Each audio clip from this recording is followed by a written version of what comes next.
chapter 12. Now about that time, Herod the king stretched forth his hands to vex certain of the church, and he killed James the brother of John with the sword. And because he saw it pleased the Jews, he proceeded further to take Peter also. Then were the days of unleavened bread. And when he had apprehended him, he put him in prison, and delivered him to 4 quaternions of soldiers to keep him, intending after Easter to bring him forth to the people. Peter therefore was kept in prison, but prayer was made without ceasing of the church unto God for him. And when Herod would have brought him forth, the same night Peter was sleeping between 2 soldiers, bound with 2 chains, and the keepers before the door kept the prison. And behold, the angel of the Lord came upon him, and a light shined in the prison. And he smote Peter on the side, and raised him up, saying, Arise up quickly. And his chains fell off from his hands. And the angel said unto him, Gird thyself, and bind on thy sandals. And so he did. And he saith unto him, Cast thy garment about thee, and follow me. And he went out, and followed him, and wist not that it was true which was done by the angel, but thought he saw a vision. When they were past the first and the second ward, they came unto the iron gate that leadeth unto the city, which opened to them of his own accord. And they went out and passed on through one street, and forthwith the angel departed from him.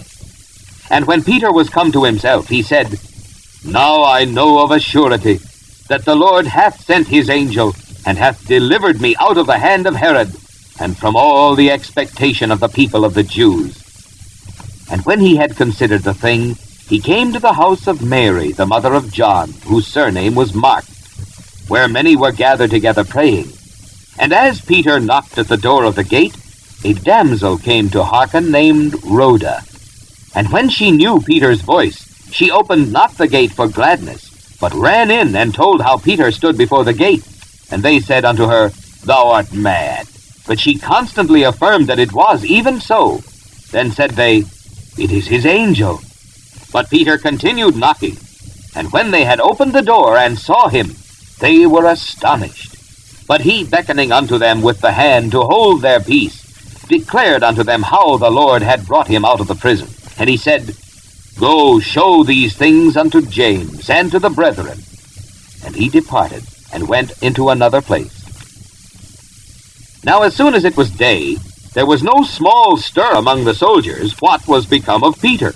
And when Herod had sought for him and found him not, he examined the keepers and commanded that they should be put to death. And he went down from Judea to Caesarea, and there abode. And Herod was highly displeased with them of Tyre and Sidon, but they came with one accord to him, and having made Blastus, the king's chamberlain, their friend, desired peace, because their country was nourished by the king's country. And upon a set day, Herod, arrayed in royal apparel, sat upon his throne, and made an oration unto them.